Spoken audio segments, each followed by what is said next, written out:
Hello midlang people, kamusta kayong lahat? Kamusta tayong lahat? Kung saan man tayo naroon ngayon, kung saan bansa man tayo naroon ngayon. Ito guys, ang video na ito ay bigyan natin ng reaction ang part 45 kung saan ang pag-celebrate ng birthday ni Beyonce. Ito guys, yung pagsakay na nila sa sasakyan pag papunta na sila sa surprise ni Papa Eds na sa fireworks na ito guys. Sinabi niya dito kay Beyonce na di niya akalain na magagawa ni Beyonce yung message niya sa kanya. Nagulat siya na hindi niya akalain na ganun pala ang mga sinasabi ni Beyonce sa kanya. Nakakatuwa guys, no? Unti-unti na magiging sila talaga ang IDSI. Parang may pagtutunguhan talaga ang ating pagpupuyat dito. Ito guys, nasa lahat, salamatan muna natin sila Kuya Bal Santos Matubang, Edna Vlog, Kaling Prag, Charity Vloggers, Kalingap Team, Kalimap Supporters, Key Boys, at nandyan din po ang ating mga reactors sa buong mundo. Magsuporta natin sila guys para maraming po sila matulungan at bahay sa ating makababayang mahirap. Don't skip ads guys, para ito malaking tulong ito sa kanila sa ginagawa nila araw-araw. Ako pala guys si Jasmine05 channel. Sana supportaran niyo rin guys. Huwag kayong magsawa sa panonood sa akin. Appreciate ko po lahat guys. Maraming salamat sa inyong lahat. Supportaran pa natin ang IDSI para hanggang dulo magiging sila talaga sa bandang huli sa tamang panahon.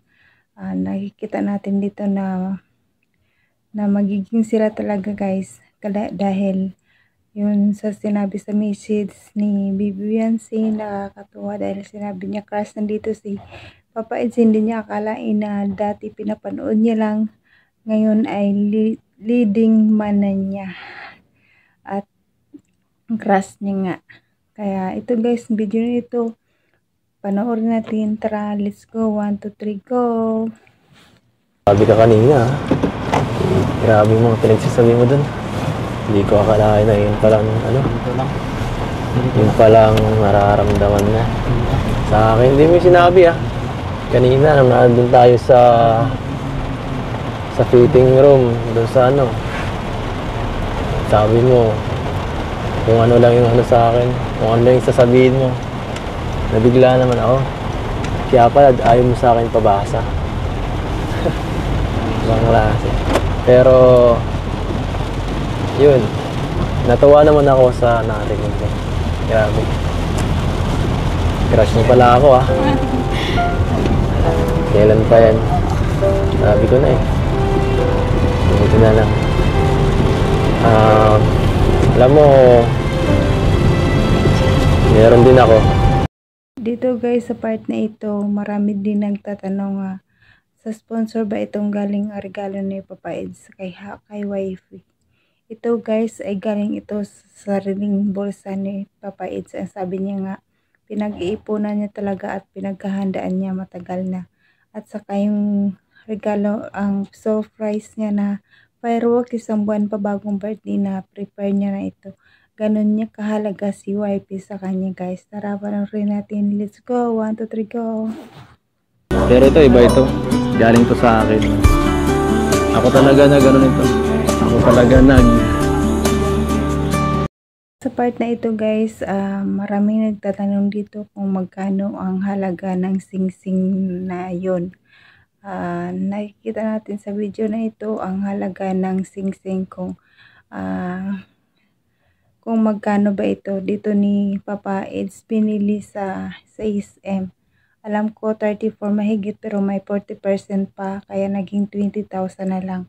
Kaya panoorin natin guys. Let's go. 1, 2, 3, go. Nagustuhan mo. Magkano ko yun Hindi mo naman alam kung anong size.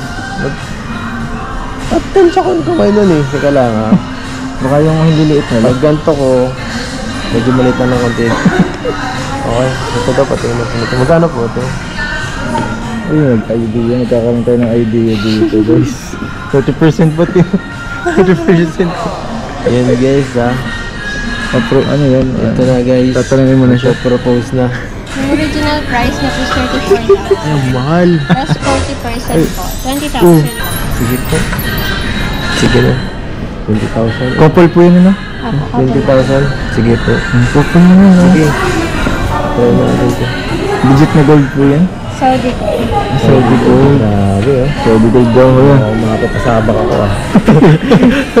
Ano sa'yo yun? Sa'yo yun na regalo? Siyempre. Uy, grabe. Bahala na si Batman. May idea kayo sir sa size? So, yan. Yan lang. Jesus. Ito lang. Ang ganda. Ang ganda. Ganda ng kulay. Pwede po yung papalitan. Ito kasi ito kay Beyonce. Yan? Kasi ito kay Beyonce guys. Gantong sukat. Ayan, sukat. Okay naman. Sa akin po. Ay. Yung mas malaki dyan ang konti sa akin sana. Grabe po. Yung masunod pa size nun. Masikip medyo masikip Natakot ako baka malaglag Ngayon ito. Okay. Uy, ganda. Promise, makinang. Makinang. Malaki okay lang. Ganda Pwede. Pero testingin ko lang Testingin ko lang Jay. Uy, gusto nga. Hindi mag Nagpo-propose na po kasi yun. Sige.